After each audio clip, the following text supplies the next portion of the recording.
Ulric was a kind of like Black James Bond, I guess. Right. Okay. It's like international man of mystery.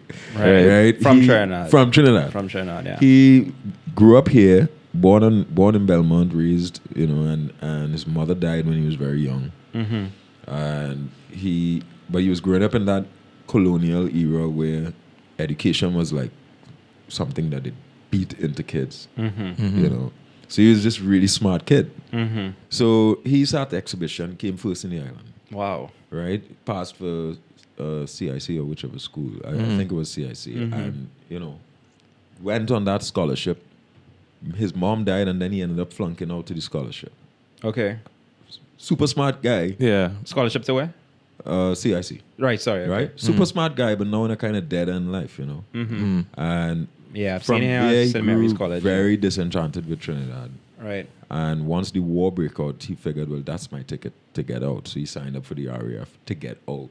You know, a lot of Trinis, well, I don't know if it's a lot, but quite a few did. Like a few friends of friends, like either their dad or granddad or something, Yeah. flew with the RAF. Yeah. Yeah, Yeah. back in the day. So he was one of those guys. Yeah. Right, okay.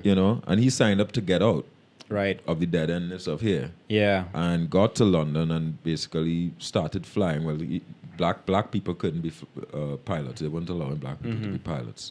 So he was a navigator. Okay. And flew 80 missions back to back over Germany. Yeah. Which was something that nobody was doing. And you could take a rest after you hit 30 and you could take a rest after 50, and generally after 50 you're not allowed to fly anymore. Right. But he was like, no, I'm going to fly. So he never took any rest. He just went 80 missions back to back. Wow.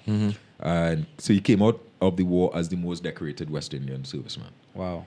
Then came back to Trinidad to be a lawyer. And they told him, well, no, we don't need any more lawyers in Trinidad. We'll make you the police commissioner. And he was like, I don't want to be a police commissioner. So he went back to England to be a lawyer there.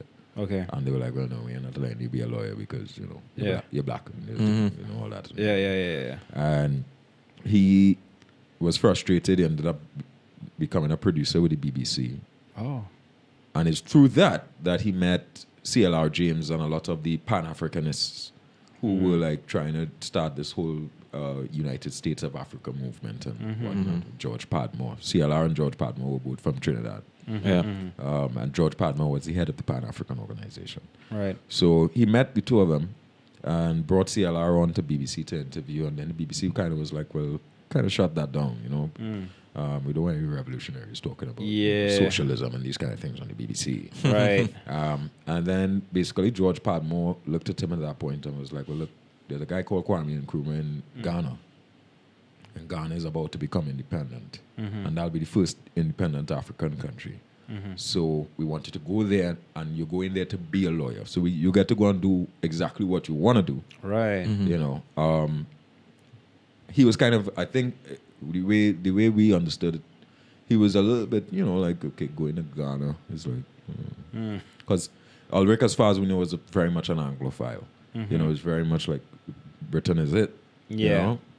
But then he went to Ghana and started to work with these people and, build Africa, all of them. Kwame Nkrumah and Patrice Lumumba and a lot of the African leaders, were working with him, or rather he was working with them, writing their constitutions, like kind of like formulating what the laws of their countries would be. Wow. Wow. And from there, the CIA and MI6 and different, I guess, secret intelligence organizations were basically picking off everybody around him. Whoa. So they assassinated Patrice Lumumba, they assassinated this one, they get rid of that one, they put some dictator in power and, make sure that the resources of those countries in Africa kept passing on to them.